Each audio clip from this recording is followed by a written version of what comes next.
crafters, welcome to Make It Monday. I'm Trina Wirihana. Today I'm going to show you how I made this cute card. We're going to make one similar. This one is featuring my new Unicorn Dreams print cut color sheet design. And so I've got one here on my Cricut mat to show you. I've printed this out and then cut it on my Cricut. You can see I've started peeling it away so that you get all these little designs perfectly cut every time, just as if you had die cut them with a metal die through a machine. But the Cricut does it all, no more fussy cutting. It's been life-changing for me for my crafting. The other thing I'm going to show you is you can see these sponged clouds in the background. So I'm going to be using my new Twist-a-licious Stencil designs. So again, these are an SVG download on my website. You're able to download the file and cut it on your Cricut or whatever cutting machine you have. So I'm going to use a cloud design today. This one I've cut onto a thicker stencil material, a plastic, but mostly I make my stencils like this. It's a clear one, you can see it catching in the light. So these I've made as my little hack. I use laminating pouches. So I take my laminating pouch, run it through my machine without putting anything inside. That seals the pouch and gives me a nice flexible clear sheet. It's almost like an acetate sheet, but it's nice and soft, and I find my Cricut machine cuts it really nice and easy, and I have a lot of pouches left over from work, so I'm able to make all sorts of stencils. I've got lots of designs coming, so I'm releasing these in our storefront and in our subscription digital library, and so you'll see lots of Twist-a-licious stencils coming. Now I'm calling them Twist-a-licious because you can twist it to get a different design on all four sides, and I love that. Today we'll also be using some Distress Oxide inks. I love how easy these blend. They're just so nice and creamy. So I'm going to be using a couple of different colors of Distress inks and some ink blending tools. So let's get started with our creation. We're going to start with the background of our card, blending it with our stencil designs. Now I've got on my desk an all-purpose mat that you can do your blending and it doesn't affect your table underneath.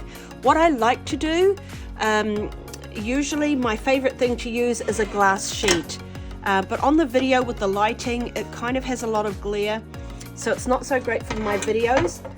But when I'm not filming, when I'm doing my regular crafting, I use a glass sheet, and mine is just a repurposed entertainment unit door.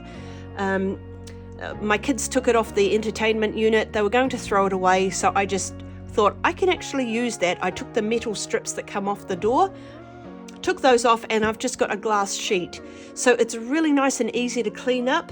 The mat is easy to clean too, but I find the glass is super smooth to blend on, and it's really neat. So I might see if I can find a non-glare glass sheet for my videos. But we're going to start with our blending. So I've got my stencils here. I've got this one here that's made out of a thicker plastic, like I've said in the beginning. I'm going to use this laminating sheet one just to show you how it works. So I've got some ink blending tools that already have a bit of ink on them. And I'm going to see if I can just use that without re-inking, just to get a little bit of ink off of that, because I don't want to have too much heavy Distress Oxide on my blending. So what I like to do is go through with one color. My first color I've got is Kitsch Flamingo. And then to get the pretty colors that I have on this card, I'm going to go over it with Squeezed Lemonade. And I will need to just tap gently to get a little bit more ink on here. But I don't want to make it too juicy and then it's really, really heavy coverage. And the thing I love about the Distress Oxides is that you can just keep going over them and adding to them to build up your strength of color. So you can see we've got our first blend there. Now if I move this down, I can twist my stencil and then I can start my next layer. Now on my first card I actually just did a flicking motion, flicking it up. You can do circular blend however you'd like to get your clouds the way that you want them. And so try not to use move my stencil so that I get the same line for my clouds. And I try and just have a little bit of a white margin there if I can. You can take it up further if you want to. On this one, I think I flicked it a little bit more, and so it's a little bit softer. Now I'm going to turn my stencil again so I get a different angle, and you can have them going straight across, you can turn them on an angle, do whatever you like with your stencil. So I'm going to just gently ink that. Okay, I've added quite a bit there. And that's what I mean, that when you re-ink them, they get quite juicy and you get a heavier color being laid down. So it's good to start off soft. I see a lot of people, they blend it off onto their mat or their glass mat before they apply it. That's cool, you can do that. And then I'm going to do one more lot of clouds down the bottom with the stencil. And I love that on here, if I've got ink left on my stencil, I can pick it up because the stencil is not going to absorb any of that ink. It's just going to stay floating on the top, similar to the glass mat. So I've got a bit there, I can just pick that ink up and keep using it. And then just to finish off, I could either leave that white at the bottom or just gently come along and blend that in a little bit.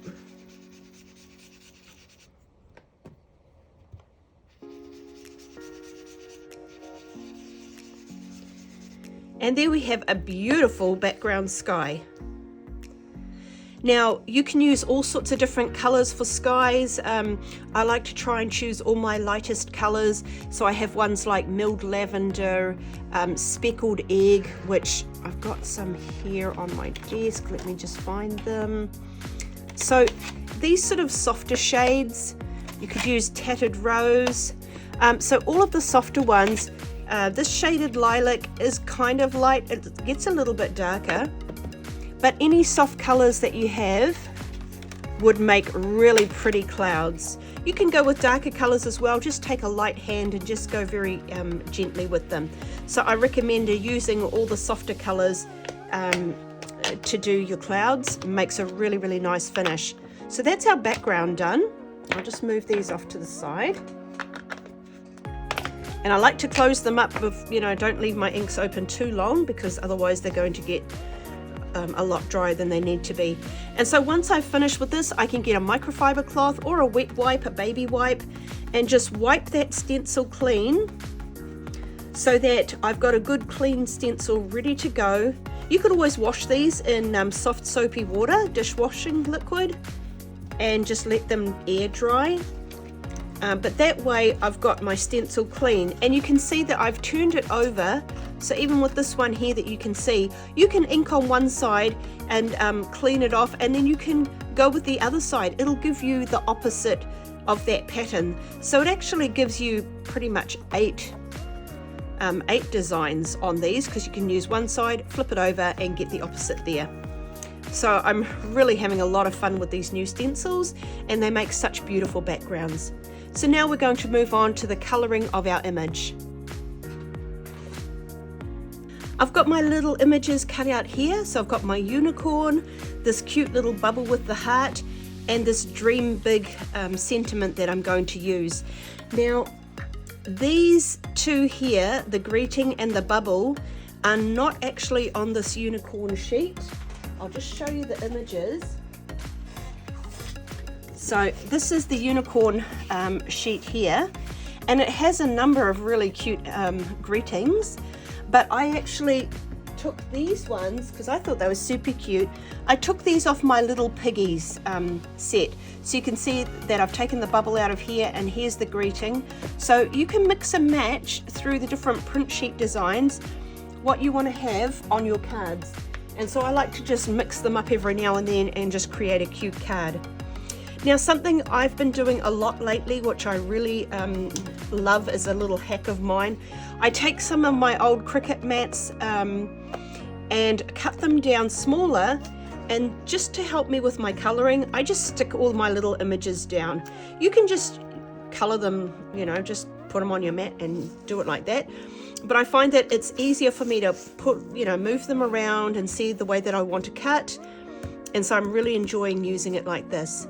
Now you'll see here I also have the measurements for my base card that I'm going to be making. So we have a regular A2 base card, which is 4 1/4 by 5.5 inch card. Then we have our matte layer, and this measures 4 by 5 1/4 inches. So we're going to glue that to our base. And then we have our front panel, which we've sponged with our design, and that measures 3 3/4 by 5 inches. So before I do my coloring, I'm just going to quickly assemble these. So I'm going to use a liquid glue. Just get that ready. And I'm going to put just a little bit of an adhesive around there, around the outside. I come in from the edge so that when I push it down, it's got room to squish out. I try not to get too much adhesive squeezing out the side, but it's always good just to have a little microfiber cloth or some kind of cleaning cloth next to you in case you have to get rid of some outside squishies. And then again, this is going to be just adhered on so that it nests nicely, and I've got that little colored border. And you want to make sure that your Distress Oxide inks have dried enough before you press that down. Mine is still a little bit fresh, so I'm just going to bring a cloth and just gently push that down without smudging. And then I can put that off to the side while I'm doing my coloring. Put that there so you can see the measurements. So for my unicorn, actually I'm going to switch these over. For my unicorn, I'm using a few different markers. So I've got a Copic marker, a sketch marker. This is one of my favorite colors. And so this one is BG11 Moon White. And this will give me my soft colors on the body and in the bubbles. That's one of my favorite colors to use for that. Now here in New Zealand, we're able to buy a box of Unity markers from a local stationery store. I really like these. They have a bullet tip, so a fine bullet tip on one end, which is really nice for getting in small areas, and then they have a soft brush tip on the other end, similar to a Copic sketch marker, and the chows, and I really love how soft they are, but they hold their shape really nicely. They're a really affordable price point here in New Zealand, so I have a couple of boxes of those and I really like them. And then I'm also using some of the tri-blend markers, which of course have a light, medium and dark in one barrel of the pen, which is really, really handy for doing ink blending because it gives you 3 colors that work together so well. So I'm using lavender blend, I've got hydrangea blend, blue turquoise blend, and gold yellow blend. So first I'm going to start, oh, and I've just realized I need a soft color for the nose. I didn't notice that before, so I think it might be this fruit pink. I'll just try that out on a little scrap. Yep, that looks pretty close. So we'll add that in as well. Okay, so I'm going to start by coloring the body part just with this Copic marker, our BG11. So I like to come in underneath where there'd be shadows from the hair falling on the face. I'm not going to color the whole unicorn. I want to sort of leave some areas the basic white, but I like to go around some of the edges as if it would have a soft shadow. And then under the neck or the face, down around the body. And I like to add a bit more shading under the belly because it's going to be heavier and darker there because it's the underneath. And then also underneath the legs. Put a little bit around the hoof line. And then this leg is tucked backwards, so there's going to be a bit more shadow there. Now that is going to soak into the paper and get quite soft. I'll just add a little bit more. And so as the paper absorbs that, it will soften the color. And then once it's dried in a little bit, I will come back again with that same color and add a little touch more just to deepen some of the shadows in some areas. So we'll let that dry out a tiny bit.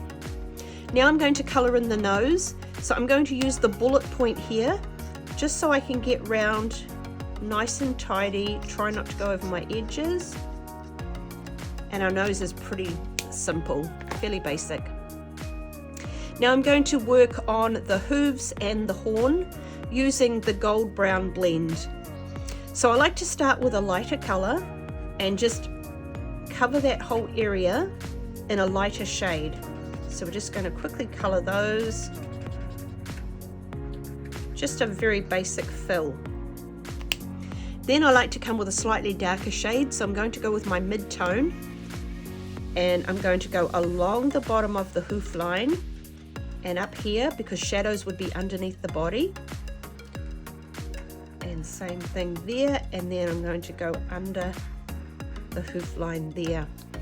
Now with the horn, because if my light source is coming from the top, hopefully, mind you, I've probably got mixed light sources here, I don't worry too much about it, but I'm going to have shadows running along underneath the horn.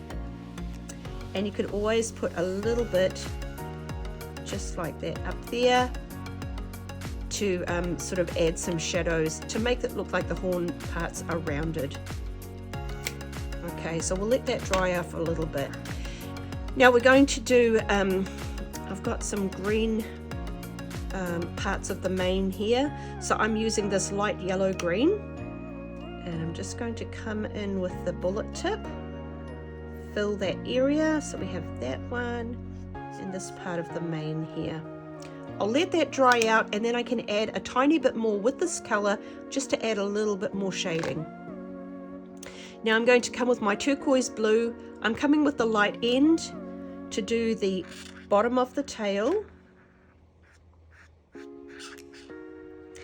and the top part of this mane here, and then the bottom part of the top swirl on his head. Now I can come with the mid-tone and just at the base of the tail, just flick that out a little bit. I could also put a little bit at that end, and then from the back of the head, just add a little bit, just so it's got a little bit of shading there. Now I'm going to come with the lavender blend. I think we'll try this. Oh no, this is hydrangea. I think this might have been, no, that's a softer one. Okay, we'll come with the lavender and fill that extra tail piece and the other bits of the mane.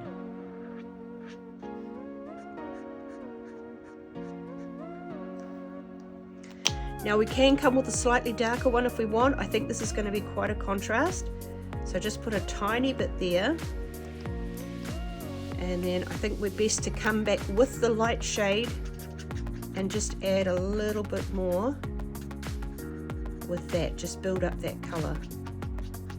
And it'll soften as it dries. We don't want it to be too heavy. Now it should have soaked in the body color that I did with the BG11, so I'm just going to come back and just give it another little once over in just a couple of areas, just to make it a little bit darker there, not much, and just very soft flicking motions. Add a little bit more on those ears, and then that's our unicorn pretty well done. And you can see on this example here, I went around the edges with a very soft purple. I think it's the hydrangea, just so that it wasn't like punchy white sticking out like that. So I'm going to, oh, I thought I glued that upside down. So I'm going to go around the edge with the light hydrangea color.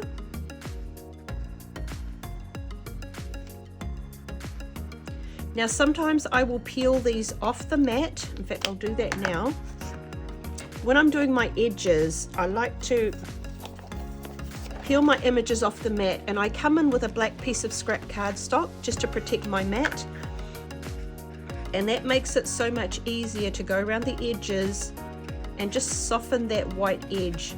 Some of my cutouts I like to do a black or a grey, and it really makes it stand out and pop off your card. And don't forget to fill in these little background pieces as well.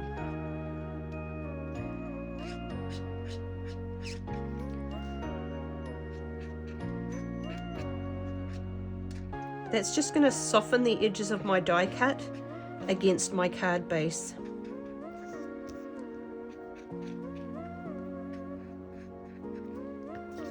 Okay, and then on these ones here, I'm just going to take my BG11 again, and I like to just put a little bit around the edges just to break it from being such a heavy white. Just softens it a little bit. And then I've got my Cosmos number 7, this pink, and I'm just going to fill that little heart. Now I can go around the edges of these. I'll just quickly peel those out. Then I can come back with my hydrangea color and just quickly color those edges.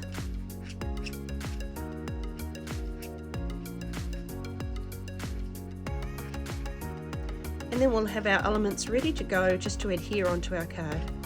We're almost finished.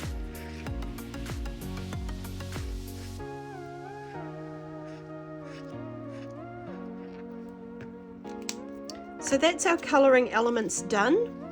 Very nice and simple, and we can start to adhere those onto our card base, ready to finish our card. Now I like to use a lot of foam tape to lift up my images so that it gives a shadow and makes it, you know, just pop a little more. So I have several kinds of adhesive I like to use. I like these thick rolls of foam, and then I also like to use pre-cut foam squares. And so you can just, whatever kind of foam that you've got on hand is good to use. So I like to just put one of these foam dots under my greeting. You don't have to cover the whole back of everything in foam, but when I have an image like this, I like to give it a bit of support. And so on the thinner pieces, I'll get my scissors and just cut some of these foam squares to be a little bit thinner, just to support things like the ears and the horn on my unicorn. So I can cut another one like that, and I'll put a little bit in the tail, just like that. And then where I've got a bigger area, I'll just grab a piece of foam tape and run those down, just to give it a good amount of support for the main part of the body there. Now this one I'm tearing, it's a really sticky, aggressive adhesive, and it gets everywhere. And when I use my scissors to cut, it just makes them really messy. So I try and tear that one. I'm just going to cut this just to give me a little bit of support in these areas here. And then that should be plenty. So I'm going to just peel these pieces of release paper off.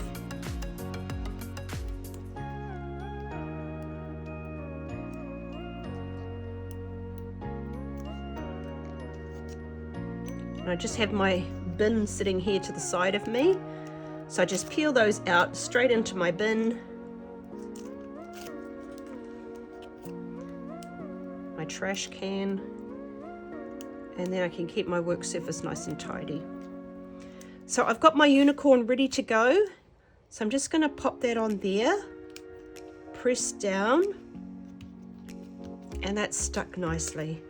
I'm going to peel this off the back of my greeting, just place it into this lower left corner, and then we've got our little heart thought bubble. Nest that up here by the head, and then you can see to finish I have some sequins here. So I have these beautiful sequins. I love these.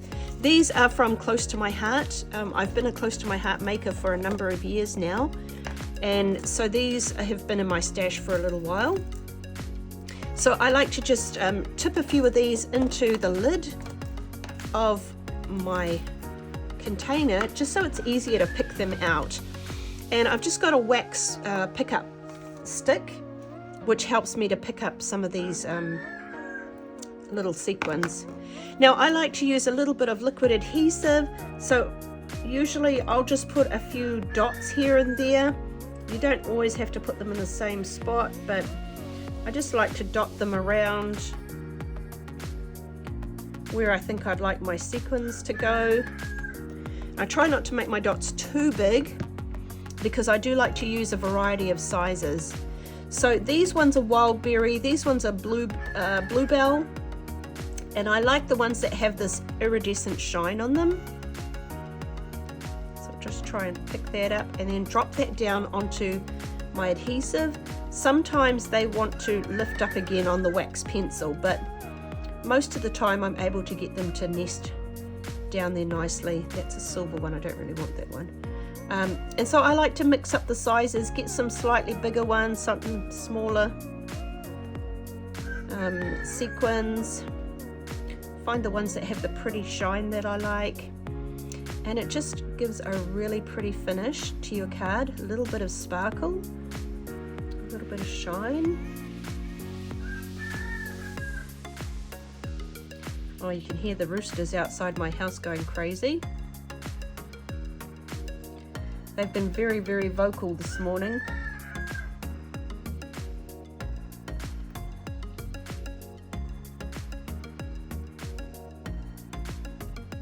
So just one or two more, one more down here. And there we have our card finished. So super cute, doesn't take long to make these. And I like to actually sit down and do a bunch of backgrounds at one time if I can, so that I've got a stack of them ready to go for my card making. So that way you can save time, you're getting out all your tools, maybe you want to grab a selection of colours and just ink up a whole lot of pretty backgrounds, and then you can sit and do all your colouring and get your cards made. Thanks so much for joining me, and I look forward to seeing you in our next video.